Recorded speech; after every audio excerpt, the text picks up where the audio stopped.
Hello everyone, I'm Charlotte. And I'm Dina. Welcome to the Grim Curriculum. So first things first, we're just going to let you know ahead of time that today's episode is going to be a little bit different to what we've done in the past. Today we are not covering the story of a killer. We are going to be talking about survival against all odds, and with that being said, we want to warn all of you that today's episode may be incredibly difficult to listen to. It is a story of extreme violence and evil. Today we're covering the story of Mary Vincent. What happened to Mary Vincent was beyond imagination, but we truly believe that the story is one that absolutely needs to be heard. She is an incredibly brave woman and serves as an advocate and inspiration to many. So with all that said, let's get to the survival tale of Mary Vincent, who at only 15 years old was brutally assaulted and left for dead, only to somehow manage to fight for her life and eventually identify her attacker. Her story didn't end there either. What happened after her attacker was sentenced will shock you. We ready for this one? As ready as I'll ever be. Mary Vincent was only 15 when her attack took place. It seems like overall her childhood was not the greatest. She came from a military family and her parents were pretty strict. It seems like she may have moved around a fair bit on top of all of that. She's one of 7 kids, so it was a pretty big family that they had. The family settled in Las Vegas, but her parents would soon divorce. By most accounts, it seems like she was pretty scared of her dad, and her sister would tell her to run when he was in a bad mood because of his migraines. It probably doesn't surprise any of you that a 15-year-old in a setting like this would start to rebel. Mary eventually started skipping school, running away, and even leaving town with her boyfriend. Her and her boyfriend actually lived out of his car for a while, but she also slept basically wherever she could. She stayed on the streets, and she even slept behind dumpsters. She really didn't want to be back home. Her parents were constantly fighting, and she didn't feel safe there at all. About this, she said, "I left home to save my life. It wasn't to seek wild times. I didn't know anything about the world or the opposite sex." And she was absolutely right. Mary and her boyfriend lived out of his car for the summer, but he was eventually arrested on charges of sexual assault towards another teenage girl. Yikes. And after all of this, she headed south to live with her uncle for a little bit, but she really wanted to see her grandfather. So we want to preface this by saying it was a very different time in the 70s. In 1978, it was pretty common to hitchhike. It was just a way that people, especially young people, got around. Like, you would stand at the road, sometimes with a sign that stated where you wanted to go, and you'd hold your thumb up and wait for someone to offer you a ride. Sometimes you would get a ride the entire way, and other times the driver would just drop you off as far as they could, and you would have to find another ride for yourself. Yeah, exactly. Yeah, and I fully understand and respect that this was a different time, but I just can't imagine this level of, like, trust when it comes to a stranger, right? No. Like, the idea of hitchhiking, like, especially as a woman, it horrifies me. I'm not gonna lie to you. Like, sometimes I don't even feel super comfortable getting into a cab or, like, an Uber, yes. right? And, like, I'm super awkward. I don't like strangers, so this, like, right away just makes me so uncomfortable. And I was curious, so I looked it up, and hitchhiking is actually illegal in Canada, and you can get a $65 fine. It isn't legal in most places in the US either. I completely agree with you about the hitchhiking. Like, I would rather walk hundreds of miles than ever get into a stranger's vehicle. No. I mean, obviously, it's a different time now, like we said, but, like, the amount of serial killers that pick up hitchhikers, like... Oh, and this was them. peak time, too. Like, that's the scary thing. Like, totally. I don't even feel comfortable, like, genuinely, like, getting in an Uber or taxi. No. I'm pretty awkward in real life, so, like, I don't like talking to strangers, but then, like, the added level on top of, like, being a female and being in a vehicle with a strange man, like, it makes me very uncomfortable. Yeah, no, and I get that this was kind of just, like, what they did, and it's a different time now. Yeah, like, not everyone had a car in those days, but like I said, I get a bicycle or just walk. No, Sorry, thank you. No. But either way, she hitchhiked. She ended up making it safely to her grandfather's house, but eventually she began to miss her family, so she decided she would try to head back home. She waited for her grandfather to leave, and she went to go look for a ride home to Las Vegas. The first part of her trek home was pretty uneventful, and she managed to get a ride from LA to Modesto, California, which was a little over 4 hours away by car. At this point, she needed to go further south, so she attempted to find another ride along the highway. She wasn't alone at this point either. She had 2 other hitchhikers with her that were both pretty young as well. She didn't know them or anything, but they all got together to look for a ride, and they had signs that they made that indicated as such. There weren't many cars on the road that day, and no one was really stopping for them. Eventually, a light blue van drove past them and stopped. Inside the van, there was only one passenger. The 3 hitchhikers at this point probably felt somewhat optimistic that they were finally going to get a ride. The driver was a man in his 50s who seemed relatively disarming at first. He pulled over about 15 feet away from the trio and waited. Mary ran up to the van by herself to talk to the man to see if he could give the 3 of them a ride. He said to her that he couldn't give all 3 of them a ride, but he could drive her.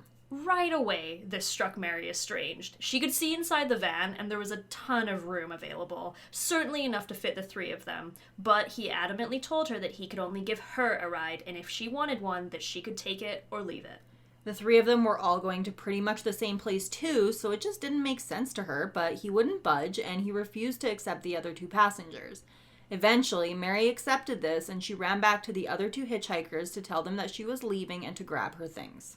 Obviously, a giant red flag of a situation. Yes. They told her not to go with him because it didn't really make sense that he wouldn't take all 3 of them when he clearly had the ability to.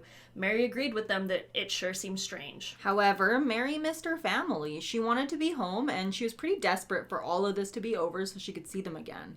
Not a lot of people had been willing to stop at this point, and she had no clue when she would get another offer for a ride. So she said goodbye to her new friends and got into the van. The man began driving and eventually told her that his name was Lawrence Singleton and that he was 50.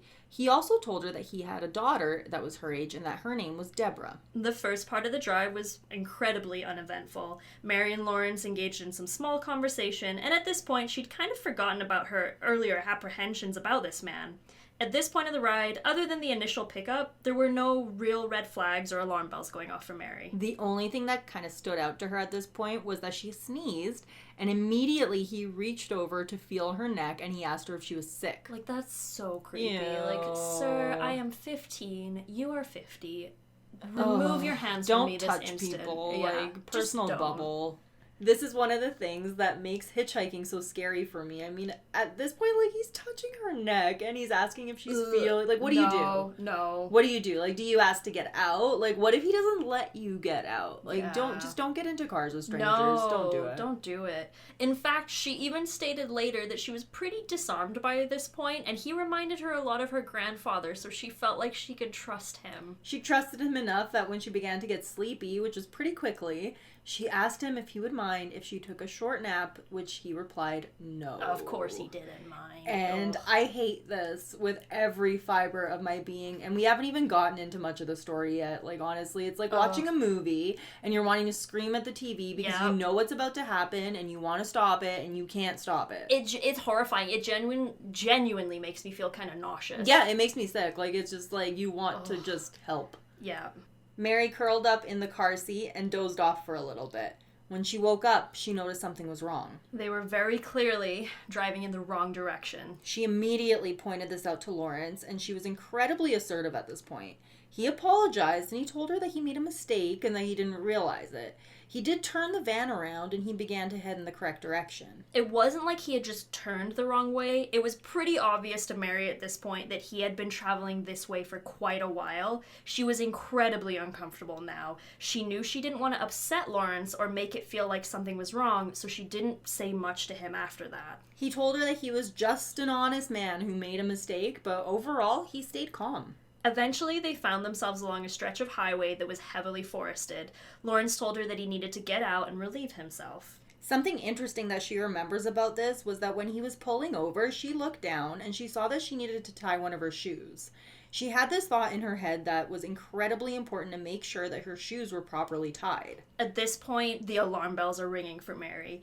Every single bit of comfort that she had during the initial part of this drive is now completely gone, and she's fully prepared to run if she has to. But she doesn't want him to know that she's feeling this way, so she leaves her shoe alone and decides that she is going to get out of the van and tie it once they stop. Lawrence ended up pulling up into a very isolated access road, which really worried Mary because at this point, none of this is okay.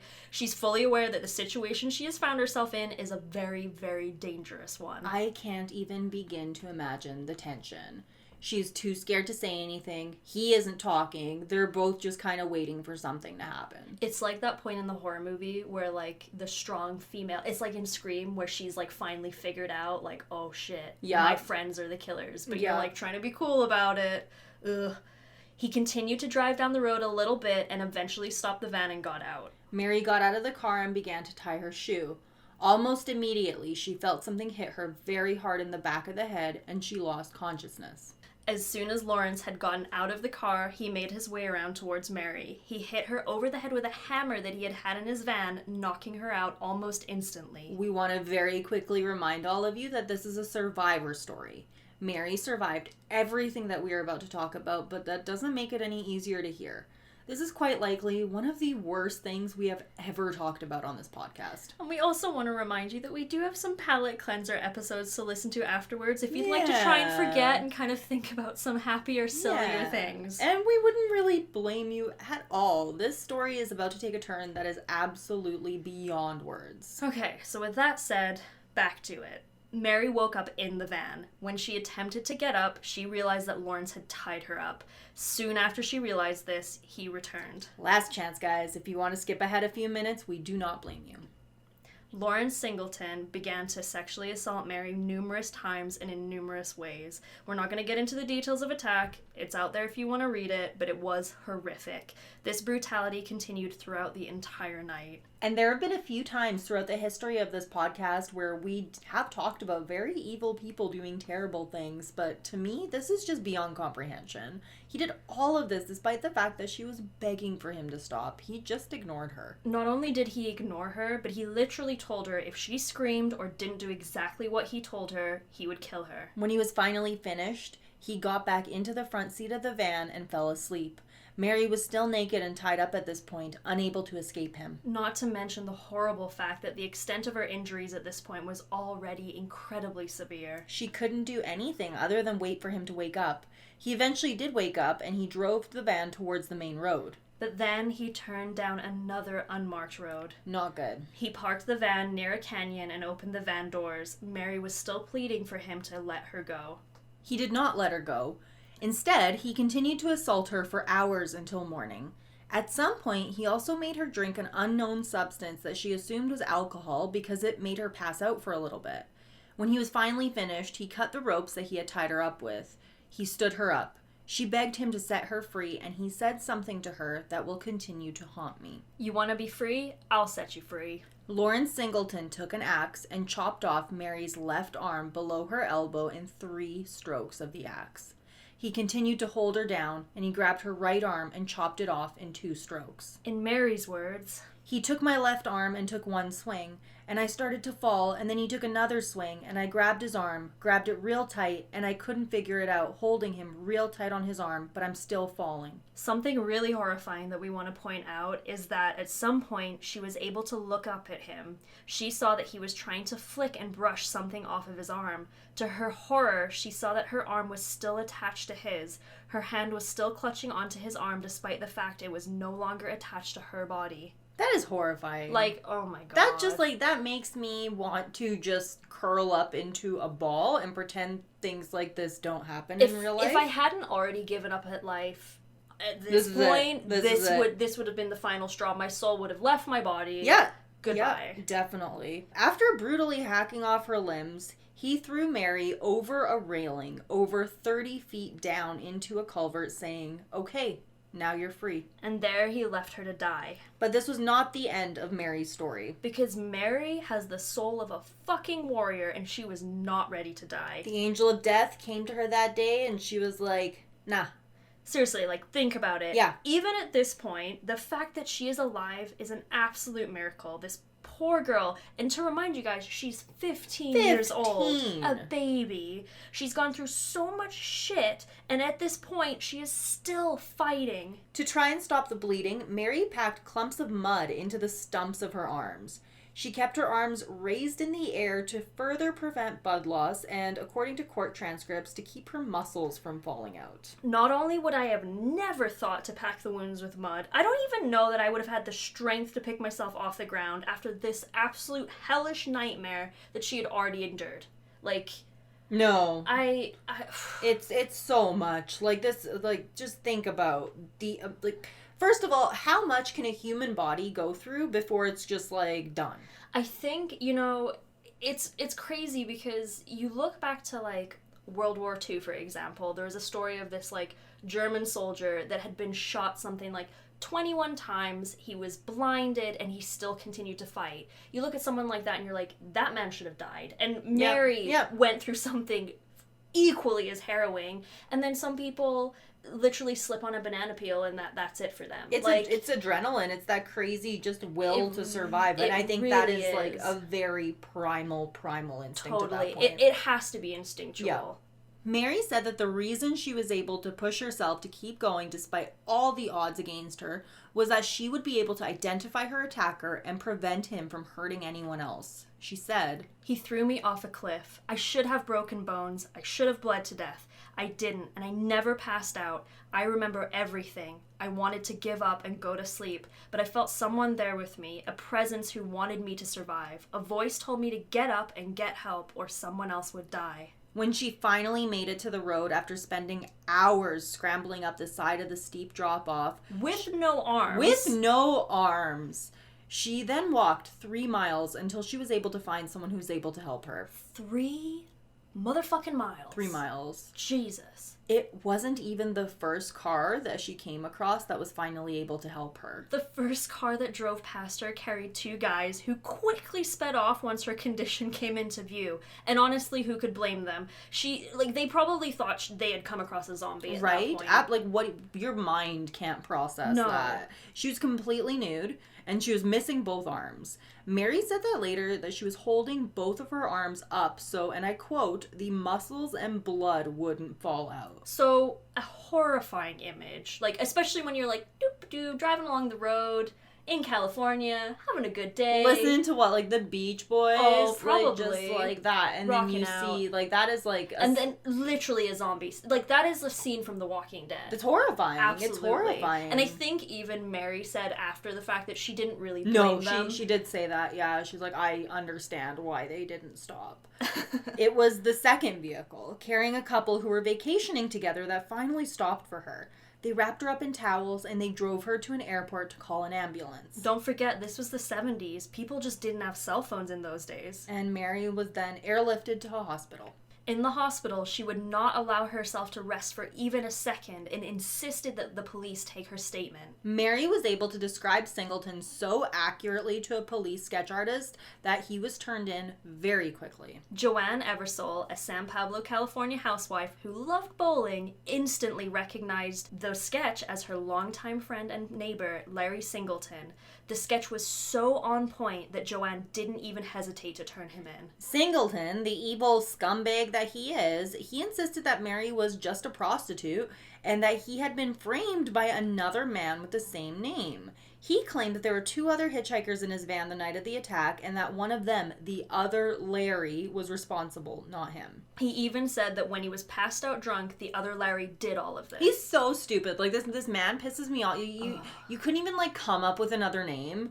It wasn't me, it was a different Larry in the car. And it's pretty ironic that he says, oh yeah, there were 2 other hitchhikers in the van, when he hadn't let 2 other hitchhikers in the van in the first place. He's such a dick. So even though his van was full of physical evidence, he kept insisting that they had the wrong guy. The audacity of this guy. He's such an asshole. Still a teenager at the trial, Mary testified against Singleton wearing her prosthetic arms. At no point would she ever mention him by name. She still refuses to call him anything but her attacker. She ended up avoiding him for the majority of the trial, but at the very end she had to walk past him as they were leaving the courtroom. He looked at her and he whispered, "I'll finish this job if it takes me the rest of my life." Absolute scum of the earth. She ran out of the courtroom and later she told her lawyers what he had said. The jury at the trial wasn't convinced of Larry's case of mistaken identity. In March of 1979, the San Diego jury found him guilty on charges including attempted murder, rape, and a series of other equally heinous crimes. Unfortunately, even though Singleton was found guilty, he would only receive a sentence of 14 years in San Quentin prison. At this time, it was the absolute maximum he was able to receive.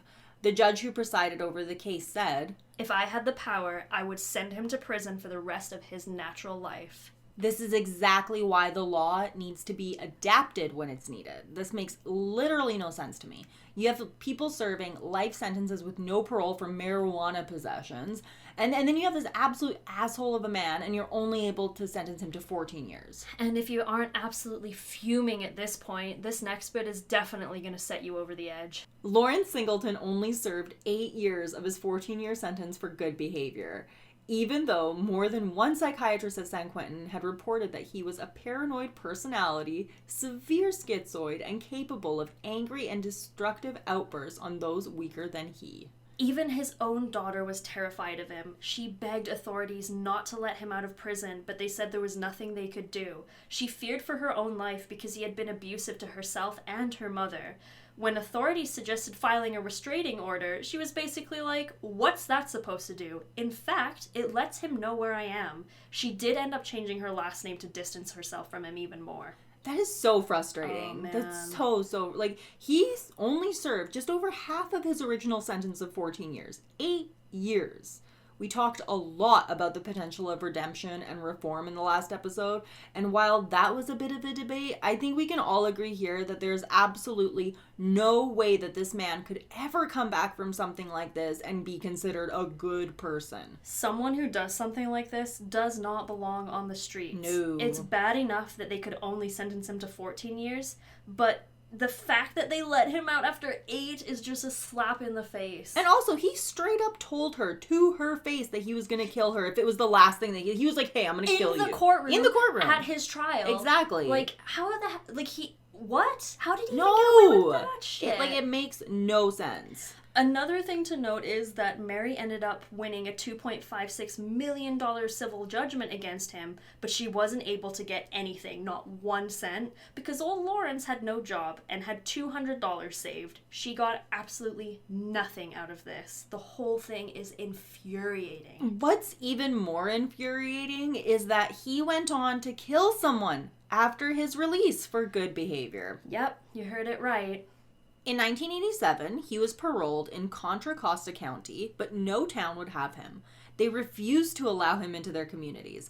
Because of this, he would serve out the rest of his parole living in a trailer on the grounds of San Quentin Prison. Singleton was so hated in California for the attack on Mary Vincent that he was basically unable to settle anywhere after being released. People would literally protest whenever they found out that he was thinking of moving to their area. And you know what this reminds me of?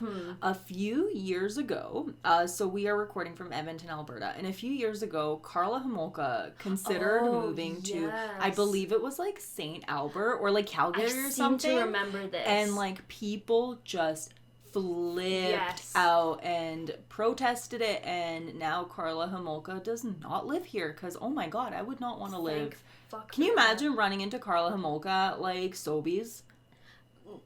Buying her bread? Like, This is a little off topic, and but I'm gonna say it anyway. I actually saw an article fairly recently that basically, long story short, there was a Facebook mom group for moms that had just had babies and stuff, a little community so they can talk about their issues. They got real tight knit, so they were sending each other things in the mail.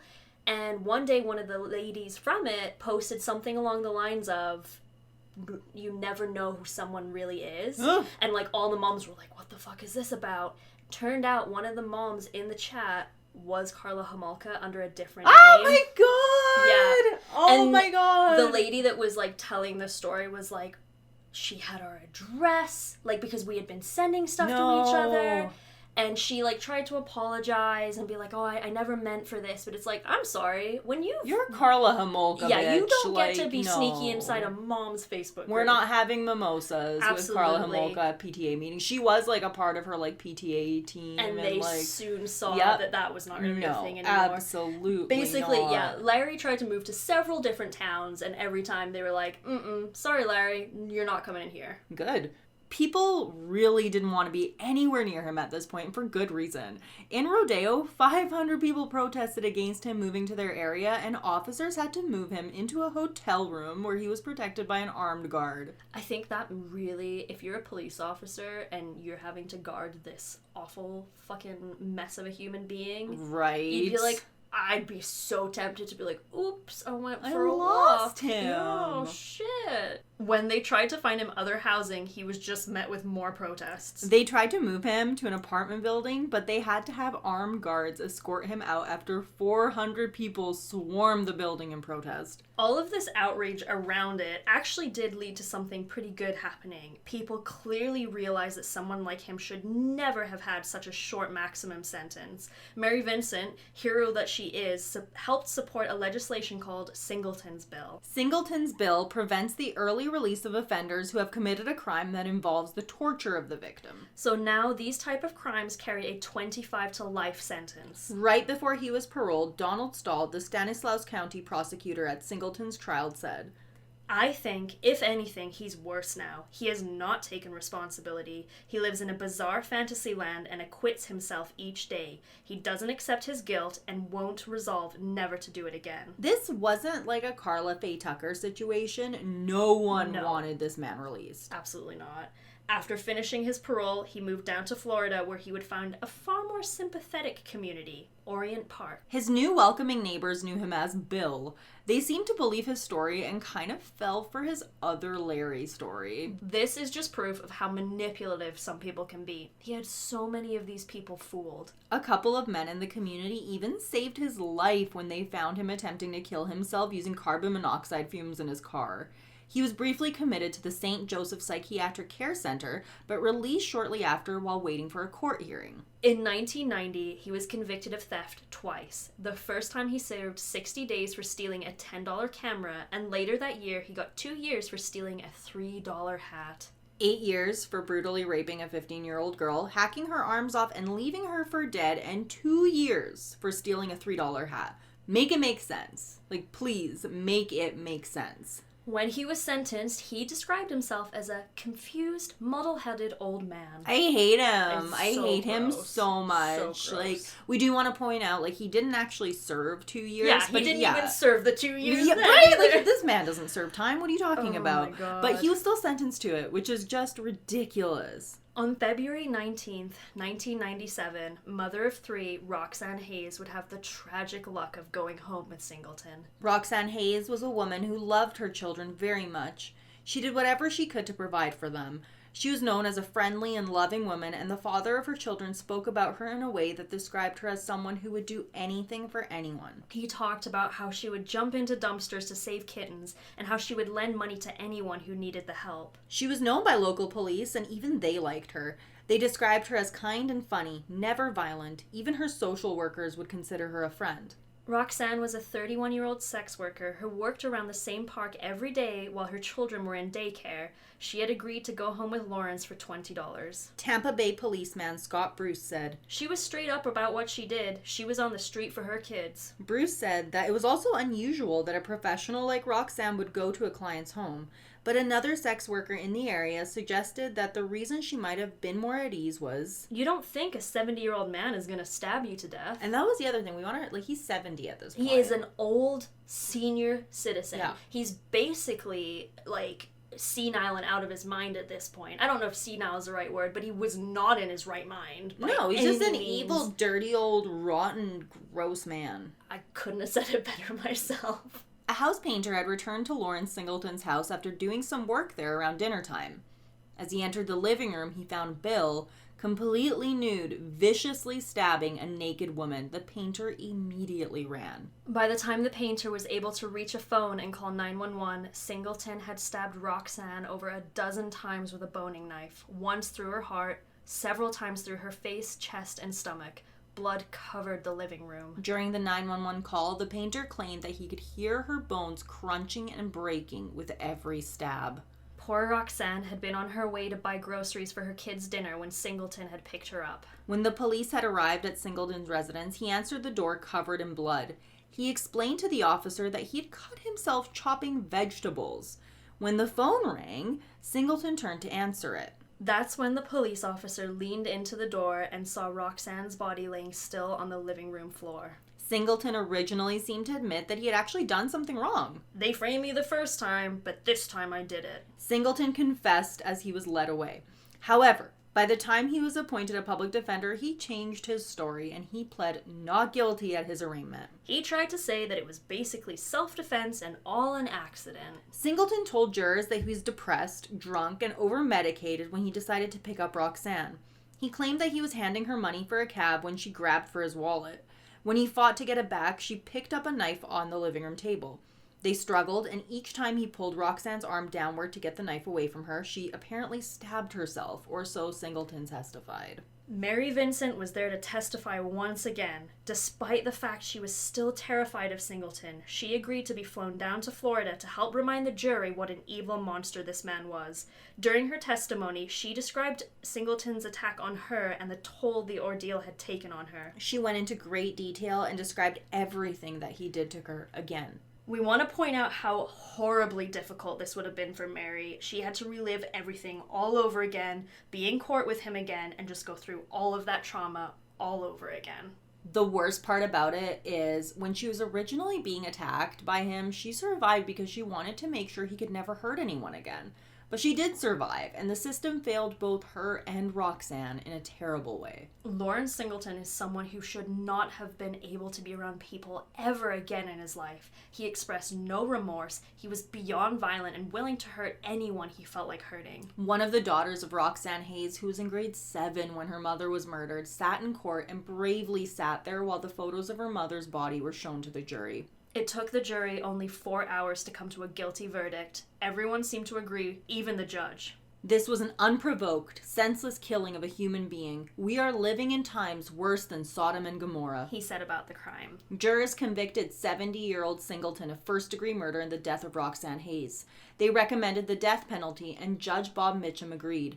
When his sentence was passed down, Singleton appeared to show no emotion at all. Singleton would never make it to the execution chamber. He died in 2001 of cancer. He had never been set an execution date. And I don't know what's worse, the fact that, like, he got to kind of go out before he was executed, but, like, also he died of cancer, and I hope it hurt. I hope, however he died, he was alone and sad and in pain, and it was terrible, because, like, fuck this guy. Straight up. Yeah. He honestly deserved worse.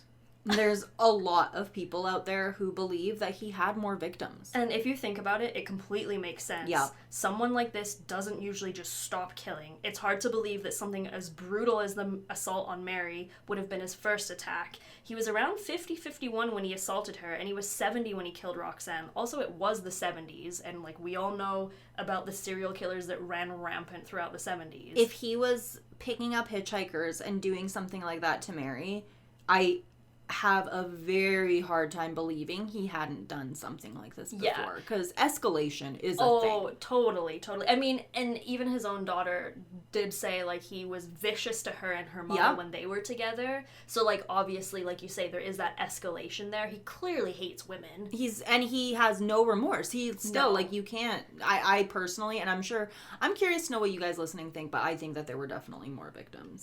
Yes, absolutely. But today's episode is different, and it doesn't end here with the death of this trash human being. No, it doesn't, because Mary Vincent is still out there, and we want to make sure we talk about her and who she is now. After her attack, Mary spoke out at many press conferences, and she made a point to talk to other teens about the dangers of hitchhiking. Like we said earlier, at the time, it was an incredibly common practice. She appeared on numerous talk shows and spoke about healing and how she was trying to move on with her life. She also wanted to make sure nothing like this could ever happen again. In 1998, Mary went to Washington to testify in favor of a bill called the No Second Chances for Murderers, Rapists, or Child Molesters Act. She again shared details of her attack and spoke about how if Singleton had been sentenced properly in the first place, that Roxanne Hayes would still be alive. Mary was now much older and was now the mother of 2 boys. She said, I have now obtained the long overdue psychological counseling to help me get over my nightmares and fear. Yet, sometimes I still feel like that confused 15-year-old runaway trapped in the body of a 35-year-old mother of 2. No one should ever have to go through what I went through or what the children of Roxanne Hayes will go through without their mother. And dear listeners, you're gonna hate this because the bill eventually died in Congress. Good work, Congress. Mary Vincent also began to paint. Her grandfather was known for tinkering and making things, and with him in mind, she made herself her own prosthetics and was able to start painting. She fell in love with this and has since become a pretty accomplished painter. She was even able to design a custom piece for her arm so that she could go bowling. Her artwork often portrays powerful women. They are strong and look like they're ready to battle at any given moment. She paints family photos as well. She loves animals and keeps quite a few pets. I love her. Seriously, at one point she had a pet parrot too. And apparently it had some anger issues and she liked that. I can heavily relate to all of that. Oh yeah, poor Mango. But she's like, look...